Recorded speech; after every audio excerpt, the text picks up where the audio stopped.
Welcome to This Explainer. Today, we're jumping straight into a hidden, high-stakes battle that's happening literally right beneath our feet. We are talking about the relentless clash between human infrastructure and the totally uncompromising forces of nature. Specifically, we're focusing on the unique environmental gauntlet of Noblesville, Indiana. It's a fascinating, completely invisible war, and it's being waged right behind your drywall and beneath your floorboards as we speak. Okay, let's dive into this. We all know that visceral, heart-sinking panic of a sudden plumbing disaster. You wake up to a burst pipe, a flooded basement, or just no hot water. It feels random, right? It feels like incredibly bad luck. But when we actually look at the data and the structural science, these failures are almost never random. They're actually the final, catastrophic result of a very long, invisible siege. So, to protect your home, you really need to understand the battlefield. Here's our blueprint for today. We'll quickly cover the local plumbing gauntlet, the threats of earth, ice, and minerals, the anatomy of a pipe failure, the evolution of piping, and finally how to actively defend your home. All right, Section 1, the local plumbing gauntlet. Let's look at how Noblesville and Hamilton County's unique geography is actually an active adversary to modern infrastructure. If you live near local bodies of water, like the White River, Morse Reservoir, or those low-lying areas near Potter's Bridge and Forest Park, your home is fighting a daily battle against water. These areas naturally have super high water tables, and what that does is create constant, unrelenting hydrostatic pressure right against your foundation. It's kind of like your house is a boat trying its hardest not to take on water. That puts an incredible round-the-clock strain on residential foundation drainage systems, and it can easily overwhelm standard sump pumps during heavy rains. Moving to Section 2, Earth, Ice, and Minerals. Now, what's really interesting about this slide is how the environment itself acts as the main antagonist. We like to call this the Noblesville threat triad. First up, the earth. Hamilton County is sitting right on dense clay soil.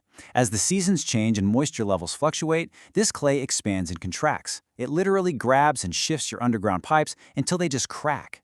Second, we have ice. Indiana's brutal freeze-thaw cycles cause pipes in uninsulated areas to rapidly expand and burst. And third, minerals. The region relies on limestone aquifers. That means the hard water is absolutely loaded with minerals that aggressively scale and build up inside your plumbing. Earth, ice, and minerals. They're constantly attacking from all sides. Which brings us to Section 3, Anatomy of a Pipe Failure. What do these attacks actually look like when they happen out of sight, especially in mature neighborhoods like Old Town and Hazel Dell? Well, here is the step-by-step progression of the insidious sewer backup.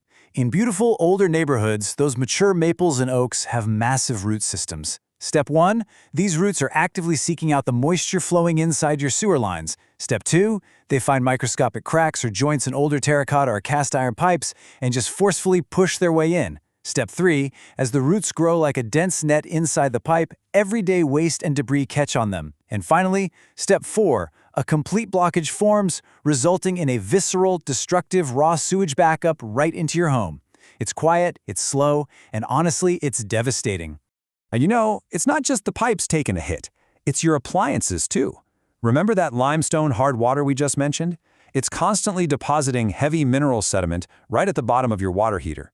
These minerals violently attack the protective anode rods. Once those rods are eaten away, the water literally begins to corrode the tank from the inside out. Local water chemistry can seriously turn a standard, everyday appliance into a ticking time bomb just waiting to flood your basement. Okay, on to Section 4, the evolution of piping.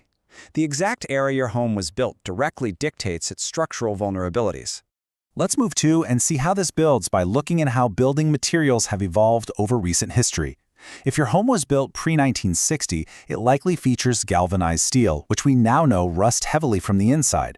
Fast forward to the 1980s and 90s, builders started using polybutylene. This is a plastic pipe that is so prone to premature failure that many insurance companies actually demand its complete removal today. Modern-day building codes, however, mandate copper, PEX, and CPVC, materials that are specifically engineered to withstand those environmental stressors we've been talking about. So here is how that timeline directly impacts your daily life. Let's say you live in a historic property, and you are incredibly frustrated by chronically low water pressure. It's very likely you aren't dealing with a failing municipal water grid at all. You're actually dealing with corroded galvanized pipes.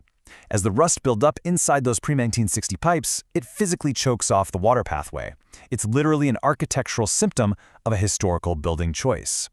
Finally, Section 5, Defending Your Home. Now that we understand the vulnerabilities, let's pivot to the proactive, professional defenses you can use to protect your investment. When a breach inevitably happens, you essentially have two choices. On one side, we have DIY and temporary patches. Sure, these might stop a leak for a week, but they fail quickly, they lack proper permits, and crucially, this is a big one, unpermitted work can result in a total denial from your homeowner's insurance if massive water damage occurs later. On the flip side, we have licensed, code-compliant repairs.